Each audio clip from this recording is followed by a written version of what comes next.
ৰোগীৰ মৃত্যু কেন্দ্ৰ কৰি নগাঁৱৰ চিমছ হস্পিটেলত উত্তপ্ত পৰিস্থিতি।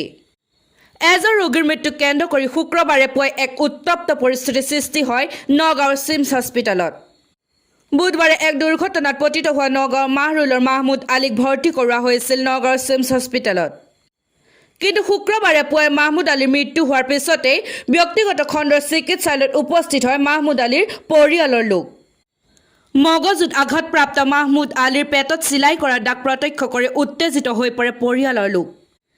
চিকিৎসকৰ গাফিলতিৰ বাবেই মাহমুদ আলীৰ মৃত্যু হোৱাৰ অভিযোগো উত্থাপন কৰিছে পৰিয়ালৰ লোকে। মৃত্যুৰ আধা ঘণ্টাৰ পিছতে মৃতদেহ চিকিৎসালয়ৰ ফ্ৰিজত থোৱাক লৈ সন্দেহ ৰাইজৰ। উল্লেখ্য যে পূৰ্বে চিমছ হস্পিটেলৰ ৰোগীৰ মৃত্যুক লৈ কেইবাবাৰো বিতৰ্কৰ সাঙুৰ খাইছিল চিমছ হস্পিটেল। নগাঁৱৰ পৰা ৰঞ্জিত শৰ্মাৰ report UA news.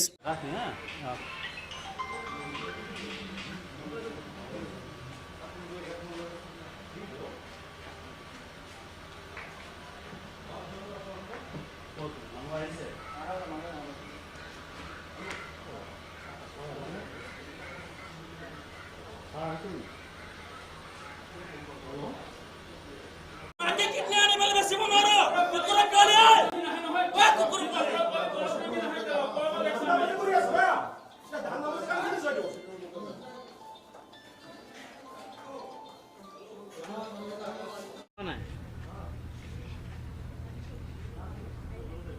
Same case আপোনালোকে সাথ सेम केस এনেকা রাইট লেফট সাইড টু বেলেগ सेम केस এনেকা এক্সিডেন্ট হৈছে এই আমাৰ লগতে আছিল সেইটো লৰাটো টঙা স্প্ৰিং বিলি আছে অপল নাৰ্সিংত কৈছে 4 ঘণ্টাৰ ওপৰত লাগিছে তে सेम কেস ইয়াত 15 মিনিটত হৈ গল নিশ্চয় হিয়তে অপাৰেশন কৰা নাই কাপোৰটো মেৰাইহে দিছে এতিয়া আমি খুলিলেহে গম পাম বছৰটো যে অপাৰেশন কৰিছে না নকৰিছে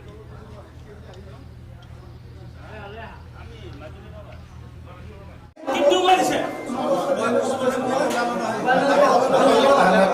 কমপ্লিট মিছা কথা কৈছে কমপ্লিট ডক্টৰ হিদৰ হলা গল ডক্টৰ হিদৰ হলা গল